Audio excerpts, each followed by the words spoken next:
আজি আমি সূৰ্যগ্ৰহণৰ বিষয়ে আলোচনা কৰিম। ই কিদৰে সংঘটিত হয়।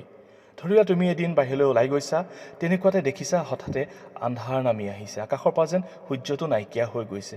তাৰপিছত লাহে লাহে পুনৰ পোহৰ হ'বলৈ আৰম্ভ কৰিছে আৰু আকাশত সূৰ্যটো পুনৰ দেখা দিছে। তুমি ভাবি আচৰিত হ'লা, এয়া কি হৈছিল? এয়া আচলতে হৈছিল সূৰ্যগ্ৰহণ। চন্দ্ৰটো আমাৰ পৃথিৱীৰ চাৰিওফালে ঘূৰি আছে আৰু পৃথিৱী সূৰ্যৰ চাৰিওফালে ঘূৰি আছে। সূৰ্যটো আমাৰ পৃথিৱীৰ বাবে পোহৰৰ উৎস। চন্দ্ৰটো এইদৰে পৃথিৱীৰ চাৰিওফালে ঘূৰি থাকোঁতে কোনো এটা সময়ত ই সূৰ্য আৰু পৃথিৱীৰ সৈতে একেটা শাৰীত আহি পৰে। তেতিয়া সূৰ্যৰ পৰা অহা পোহৰ ৰশ্মিক চন্দ্ৰই পৃথিৱীৰ এক নিৰ্দিষ্ট অংশত পৰোঁতে বাধা দিয়ে, ফলত চন্দ্ৰৰ এটা ছাঁ পৃথিৱীৰ গাত পৰেহি। ইয়াকে আমি কওঁ গ্ৰহণ বা সূৰ্যগ্ৰহণ। গ্ৰহণ সাধাৰণতে আমি দুই ধৰণেই শুনি থাকোঁ, সূৰ্যগ্ৰহণ আৰু চন্দ্ৰগ্ৰহণ। চন্দ্ৰগ্ৰহণৰ বিষয়ে আমি পৰৱৰ্তী সময়ত আলোচনা কৰিম। সূৰ্যগ্ৰহণৰ সময়ত আকৌ কৈছোঁ, চন্দ্ৰটো পৃথিৱীৰ চাৰিওফালে ঘূৰি থাকোঁতে সূৰ্য আৰু পৃথিৱীৰ মাজত আহি পৰে বাবে চন্দ্ৰৰ ছাঁটো পৃথিৱীৰ গাত পৰেহি, ফলত সূৰ্যটো আকাশৰ পৰা নাইকিয়া হৈ যোৱাৰ দৰে লাগে অথবা আংশিকভাৱে আমি নেদেখা হওঁ। ইয়াকেই সূৰ্যগ্ৰহণ বুলি কোৱা হয়।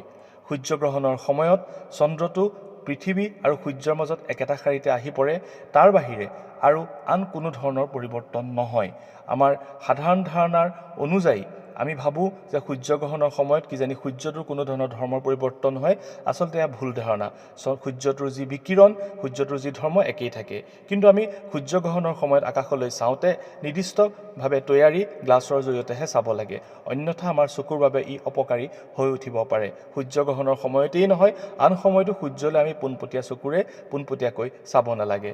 সূৰ্যগ্ৰহণক লৈ বিভিন্ন ধৰণৰ অন্ধবিশ্বাস আমাৰ মাজত প্ৰচলিত হৈ আছে। এই অন্ধবিশ্বাসবিলাকৰ কোনো ভিত্তি নাই। তোমালোকে সূৰ্যগ্ৰহণৰ আঁৰৰ বিজ্ঞান জানিলেই এই অন্ধবিশ্বাসবিলাকৰ ভিত্তিহীনতাৰ বিষয়ে গম পাবা। আমাৰ বাতৰি কাকত, বিভিন্ন সংবাদ মাধ্যমত বিভিন্ন ধৰণৰ অন্ধবিশ্বাস ভৰা খবৰ প্ৰকাশ পাই থাকে সূৰ্যগ্ৰহণক লৈ, যে সূৰ্যগ্ৰহণৰ সময়ত খাব নালাগে, সূৰ্যগ্ৰহণৰ সময়ত এইখিনি কাম কৰিব নালাগে, সূৰ্যগ্ৰহণৰ সময়ত আমি বাহিৰলৈ ওলাব নালাগে। এই ধৰণৰ অন্ধবিশ্বাসসমূহৰ কোনো বৈজ্ঞানিক ভিত্তি নাই।